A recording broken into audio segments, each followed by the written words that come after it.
rushing to send our troops over there, but where's the rush to take care of them right back here? Hi, everyone, and welcome up to the old Cavuto. And with more than 300 troops now headed to Iraq, Washington still has its head in the sand when it comes to cleaning up the VA back here. Still no fix, still no finished bill, still no rush. Our soldiers, well, still no choice. Our lawmakers, still no clue. To Charles Payne, Dagan McDowell, Adam Lashinsky, and Charlie Gasparino. Ben Stein is going to be back next week. To Charles Payne on what he makes of all these developments this week. I just think for the administration, the stakes are too high. Even with the war, even with the pledge and no boots on the ground and all that stuff, the stakes are too high with this VA thing to let it be morphed into something where ultimately the savior is the private sector. Let it linger on. Forget about the, getting regular doctors and hospitals involved. If you somehow get the public to believe that there's no solution for a government-run system, this blows everything out of the water. I always wonder what those soldiers who are going to be converging on Baghdad think about how veterans are treated back here as they do. Dave? Absolutely. They have to worry about it. The entire nation should worry about it. But I worry in particular about rushing through a fix for the VA, and here's why. Let's think about how Congress often acts with urgency to treat the sky is falling problems, like TARP, for example, the bank bailout, right? That they don't look, it turns out to be a very costly morass. And that, this has been pointed out in the Wall Street Journal, that this fix that's now going to conference in front of Congress, it could add an additional $50 billion every year to the VA's budget. That would almost double what we spend right now. We have to, be careful about what we push through just for political cover. Charlie Gasparino, you have to think, money has never been, I think, the issue with the VA. It's how we spend it. And to Dagan's point, with a $180 billion plus budget now, throwing another $50 billion doesn't really solve the problem unless we get to the bottom of the problem. Right, and most Americans wouldn't mind spending good money on this to get it fixed, because we cherish the people who go overseas, and it's just such a crime that they have to go over, put themselves in harm's way, and then come back and get crummy care.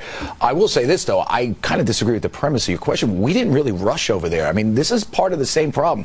The administration that let that place blow up, meaning over there in Iraq, and by the way, it's not just Iraq, this ISIS group wants to establish a caliphate from Syria to Iraq. The same administration that allowed that to happen right under their nose, this caliphate in the middle of a very sensitive part of the world, you can't trust them to fix the VA. These are the Keystone cops. There's almost no way to describe them other than they were really stupid when it comes to this stuff. Adam? I don't think they're being stupid. I think, first of all, it's totally prudent to send a small force over there to protect the embassy workers. That you would have howled. We have howled that didn't happen in Benghazi the way it should have. So that's prudent. And I agree that we don't want to fix the VA quickly. This is a decades-long problem. It will require a serious, substantial fix that, Charles, I don't think should mean closing down the VA and turning it over to private care. I do think, I think you and I will agree, we should utilize the market. We should send some of these people. But Adam, what gives you any confidence that an administration where what happened in Iraq occurred right under their nose? This is really bad. This is really bad stuff. Charlie, what's going on there? It just blew up, and half the country is taken over. No, it's not. Half the country is taken over right now by terrorists right under the nose of this administration. What gives you the confidence that this administration the other administration can handle before it had some screw-ups? Yeah, you assume, Charlie, those are two different issues. You're arguing about whether we should be in the war or not. I'm saying once we were there, this administration, under their nose, there's a caliphate being established in Iran and Syria, in Iraq and Syria. What makes you think they can do, if they can't handle that they're going to handle the VA? I just think you pick and choose your villains. Well, it is amazing. No, but you're talking about apples and oranges. All I'm talking about is where we are right now. Where we are right now is what it says about how we're going to treat these soldiers now, how we treat our veterans now. Your argument is we're doing a poor job at both. Not only that, I keep hearing, let's wait. What about the vets who needed an operation 6 months ago? Who's going to tell these people, let's go have 3 or 4 or 5 committees? Dagan's right. We rushed in to give the banks $1 trillion. We rushed to do that, and now we have to take baby steps. Some of the key points of this legislation, they're at the reconciliation. Explain this to me, Dagan. Where the House measure, the Senate, they've already approved a fix for the VA, and I agree with you. They're throwing good money after bad here, but two key aspects of this legislation, twin legislation, intrigue me. The idea for vouchers, you can get care elsewhere, and that you can fire people. Maybe not as easily in the Senate measure as in the House measure, but that's the kind of stuff I wanted to move quickly on, and they're not. Well, the major cost of this would be in the ability to seek private care, in part. But also, does the VA have a way of administering that? They don't even know. Maybe they're too overwhelmed. Maybe they just can't do it. Maybe institutionally it's screwed up. Well, I think I agree with that. It is the instinct, though, of politicians to throw money at something and do it quickly and not follow through on the details. It's like infrastructure. We think, well, we're not spending enough money when we're spending a lot of money. We don't even know. Only about a little more than half the veterans eligible for the VA are part of the VA system right now. They do this. They don't even have any idea how many veterans will actually seek treatment. Would you shut down the VA? Would you just start over? Because that's a big switch. I think you need to. I would. Well, then you've got a lot of people discombobulating the interim. I'll tell you what we should do. I've spoken to doctors about this. Institutionally, that place is really screwed up. It's a very screwed up place. Adam, what do you think of that? Shut it down. Your argument is that then what, right? Yeah, no, it's too big, it's too important, it's too critical to our veterans just to shut it down. You might have to start from zero. Let him answer. I think the president.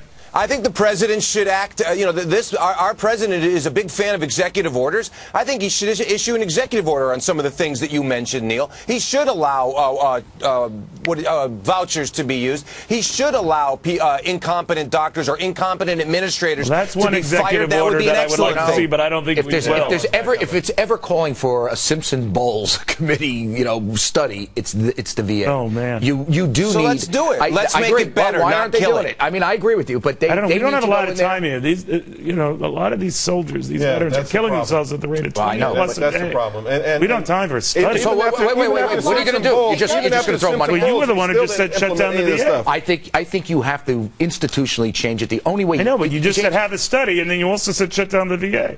Have a study and then to know what to shut down and how to create it. I do want to be clear, though. And don't give them Big Macs. I want access to more private health care. I want the ability to fire. I want accountability. I want it less centralized.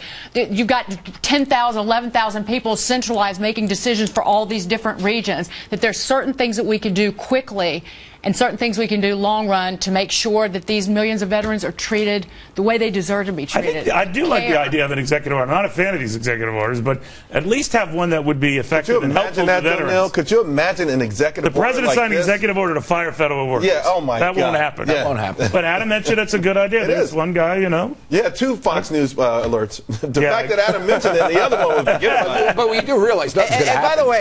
By the way, I'll say something else that radical that I think you'll like. I don't think it's the worst thing in the world to do away with the VA if we replaced it with something better. But you'd have to sunset it over a long period of time, like say 15 years. But at least know what you're dealing with. If you talk to enough doctors, they will tell you institutionally there's a problem there. But I think the real problem is it's the administration, the same administration that did not know a caliphate was being established. To back on the VA, there are some. They're incompetent. There's some veterans. It's like you talk to some doctors. There's some veterans who are happy with the care that they get in the VA. Well, some people like Obamacare. It depends on the region. Some people like Obamacare. Well, it doesn't excuse Adam, since you're thinking out of the box, maybe also get rid of the Department of Education and a few others, right? One step at a time. Let's talk, Charles. Let's talk. We're taking him from the dark side. We're bringing